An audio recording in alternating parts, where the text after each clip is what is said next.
Magluto ko og hipon nga sa tab-ang nga tubig. Ilamasan na nako ni gibutangan na kog asin, magic sarap, bawang, sibuyas. Bali lutoon na mo kuan, minandaya nga luto. Bungusan, bungos ang tawag sa muay, butang diri sa dahon ana. Walang galde ano.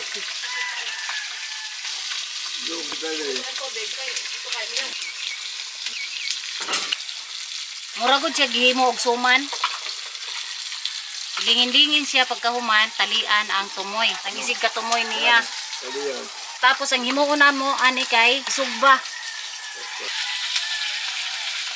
Malin siya. Talian ako ani kay aron dili siya malata. Guman ako ni og balot karon, ipaana pa daw ni. Patanggalan siya og tubig. Aron dugay madaot, ma-preserve siya. Usa siya isugba. Dapat siya de dubli ang dahon. Naon ang dahon niya kay aron pagsugba sa iya dili masunog. Kay sugba pa man ni sa kalayo para dili masunog ang dahon. Nya talian ang iyahang isig katumoy.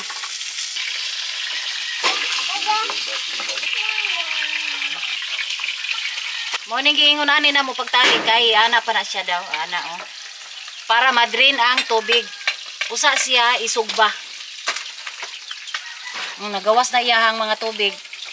Gawason nato ang tubig daan. Kanang uga na gyud siya, ana na siya uga na ang sulod, usa pa siya isugba.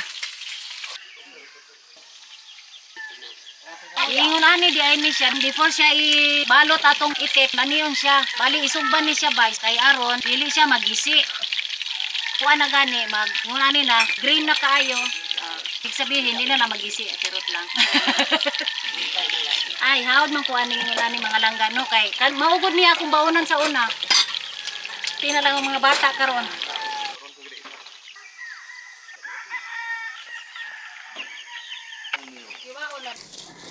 Magsugba na pud ta mga palangga og kuan, gitawag namo nga bungos. Ana na siya. Ipakilid ang mga kalayo, balibaga lang nasa tunga kay aron di siya mapagod. Tapos nakatakilid ang kaning kalan aron kuan pa gyud ma-wash out pa gyud iyahang tubig. Oy hunana lang na siya. Pasagdan na nato na diha. Pagkataon-taon balihon kay para dili masunog iyahang dahon.